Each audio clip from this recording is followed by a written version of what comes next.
হায়, সরকারি কর্মচারীদের ডিএ নিয়ে সুপ্রিম কোর্টের অর্ডার অনুযায়ী 25% ডিএ মিটিয়ে দেওয়ার যে সময়সীমা মহামান্য সুপ্রিম কোর্ট বেঁধে দিয়েছিল, সেই দিন আর বেশি দূরে না। ইতিমধ্যেই আবার সুপ্রিম দ্বারস্থ হয়েছে রাজ্য সরকার। আর এই খবর শুনেই সিঁদুরে মেঘ দেখছেন রাজ্যের সরকারি কর্মচারী থেকে পেনশনভোগী অবসরপ্রাপ্ত কর্মীরা। অন্যান্য সব কেসের মতোই তাহলে কি রিভিউ পিটিশন করতে যাচ্ছে সরকার পক্ষ?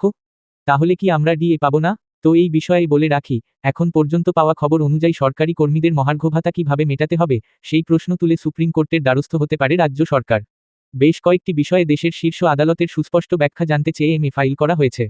শুক্রবার নবান্ন সূত্রে এমনটা জানা গিয়েছে।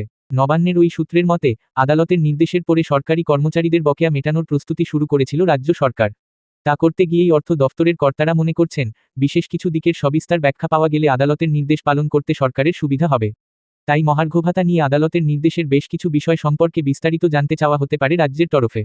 উল্লেখ্য, শীর্ষ আদালতে এখন গ্রীষ্মকালীন ছুটি চলছে। আর এর মধ্যেই রাজ্যকে দেওয়া ডেডলাইনও শেষ হয়ে যাচ্ছে আগামী 27 জুন। সূত্রের খবর, বকেয়া ডিএর 25%, অর্থাৎ প্রায় 10,000 কোটি টাকা রাজ্যের কোষাগার থেকে খরচ করতে নারাজ রাজ্য সরকার, তাই টাকা তোলার জন্য মার্কেট বরোইং অর্থাৎ বাজার থেকে ঋণ নেওয়ার কোথাও ভেবে দেখা হচ্ছে বলে খবর।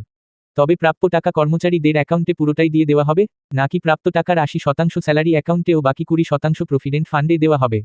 এ বিষয়ে বেশ কয়েকবার বৈঠক করেছেন অর্থ দপ্তরের শীর্ষ কর্তারা। তবে 25% হারে মহার্ঘ ভাতা নিয়ে আদালতের অন্তর্বর্তীকালীন নির্দেশ পুনর্বিবেচনার জন্য কোনো আবেদন জানানো হয়নি।